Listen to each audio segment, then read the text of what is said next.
Bonjour frères et sœurs. Aujourd'hui, je vais vous parler du sel. Vous savez, ce condiment qu'on utilise dans notre quotidien et qui sublime le goût des aliments que nous mangeons.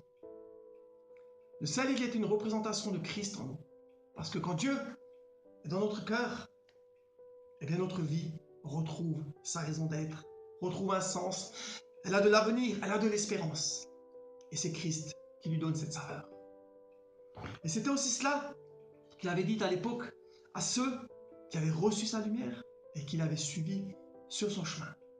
C'est vous qui êtes le sel de la terre. Il disait aussi que le sel était une bonne chose, mais que si le sel devenait fade, avec quoi le salera-t-on? Il n'est plus bon qu'à être jeté dehors et à être foulé aux pieds par les hommes. Et comme vous le savez, bien c'est cela qui s'est passé. Lorsque les nations ont reçu l'évangile par l'apôtre Paul, les nations ne sont plus entrées dans la lumière. Ils ont perverti la religion, ils ont hybridé la foi. Et comme je l'ai dit, c'est à ce moment-là qu'est née Babylone la Grande. Une chrétienté fade, sans saveur, sans sel, sans Dieu, et qui est destinée à être jetée dans le feu de la purification et dans une grande tribulation. Mais pour vous aujourd'hui, le sel revient. Et pour que cela puisse se faire, et en sachant que les nations n'entreraient plus dans la lumière, eh bien le Seigneur, dans son amour pour nous, il avait prévu de nous envoyer Marion William Branham avec l'esprit d'Élie pour rétablir toutes choses. Et c'est par lui que nous avons compris cela et que nous avons retrouvé notre sel, retrouvé notre véritable identité de Christ en nous. Cela est le mystère de Dieu qui devait s'accomplir à la voix du 7e ange ainsi qu'il a été dit dans le livre de l'Apocalypse. Et cette révélation-là ne devait surtout pas venir avant le temps. Cette révélation, cette explication sur qui nous sommes, sur notre véritable identité, ne devait pas se manifester avant la fin des temps. Pour la bonne et simple raison que si le Christ s'était exprimé d'une manière explicite, ainsi que ses disciples, sur qui nous sommes, le diable se serait emparé de cette lumière avant le temps, et aujourd'hui, nous n'aurions pas eu accès à cette lumière. Et c'est pourquoi, pendant tous ces siècles, cela devait rester caché et secret. Mais aujourd'hui, nous avons eu accès à cette révélation par le 7e ange.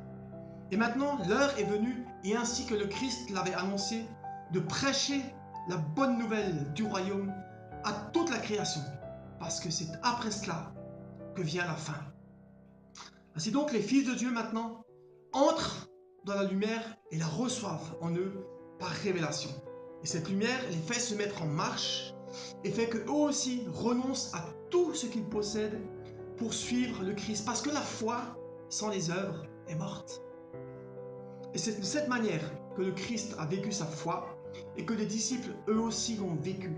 C'est selon ce modèle-là, selon ce plan, que le premier temple spirituel dans lequel Dieu a mis sa gloire a été bâti. Et maintenant, comme l'heure est venue pour le temple spirituel d'être rebâti par les croyants, eh bien il doit être rebâti selon le même modèle qui nous avait été donné là-bas. Et maintenant, l'heure pour ce temple d'être rebâti par vous les croyants qui comprenez ces choses est arrivée. Et Dieu va enfin pouvoir y mettre sa gloire, ainsi qu'il l'avait annoncé dans l'Ancien Testament, dans l'ombre de ces choses, où il disait que la gloire de la deuxième maison serait plus grande que la gloire de la première maison. C'est donc, maintenant, je vous ai fait part de 3 types de personnes, par ce que vous avez entendu. Le véritable croyant, la chrétienté qui doit aller dans la grande tribulation, et l'homme du péché qui doit se manifester à la fin des temps. Cela a été aussi représenté dans l'Ancien Testament avec les animaux, avec certains animaux que les Juifs avaient le droit de manger ou de ne pas manger en fonction des caractéristiques qu'ils avaient. Alors nous avons le bœuf, que le Juif avait le droit de manger, le chameau qui n'avait pas le droit de manger, ou le porc qui n'avait pas le droit de manger non plus. Eh bien ces animaux-là sont des représentations du croyant. Surtout en l'occurrence le bœuf, lui qui est la représentation du véritable croyant. Parce qu'il a 2 particularités. Il a d'une part le sabot fissuré de fissures, et d'autre part, eh bien, il est un ruine. Et cela eh bien, exprime le voile qui s'est déchiré lorsque Christ est mort. Et que c'est de cette manière-là que bien l'accès dans le lieu très saint a été ouvert pour toute la terre. Donc voilà le sabot fissuré de fissures.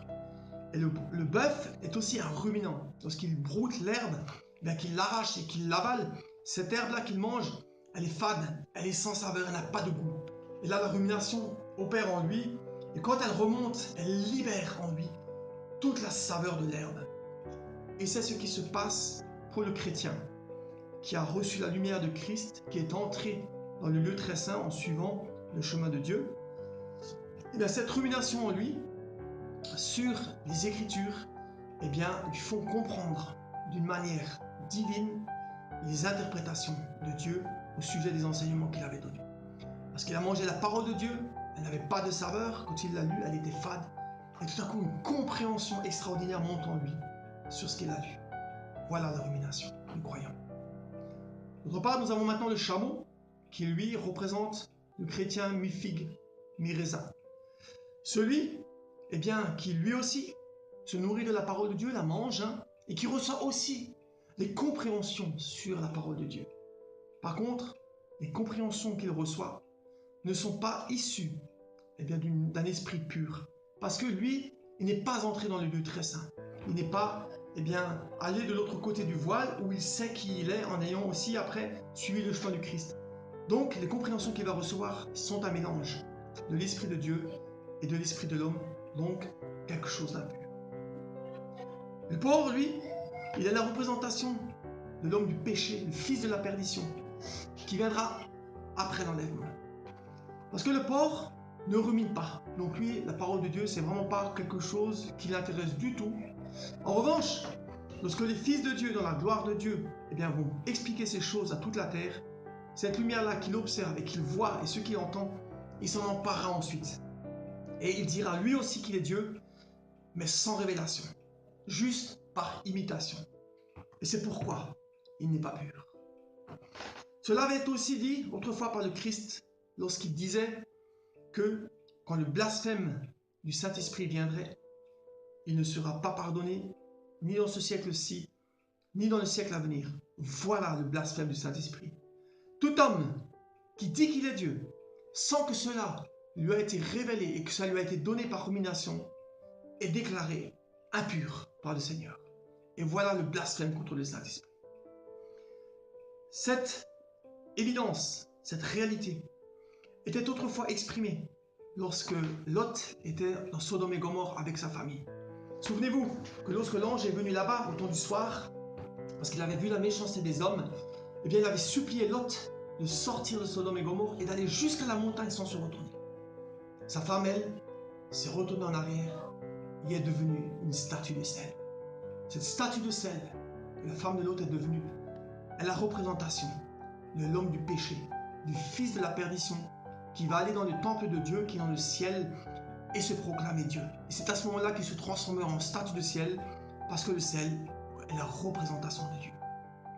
Mais ce sel-là sera un sel de malédiction, un sel qu'il ne faudra surtout pas lécher, une statue qu'il ne faudra surtout pas embrasser, parce que tous ceux qui le feront deviendront eux aussi cette malédiction.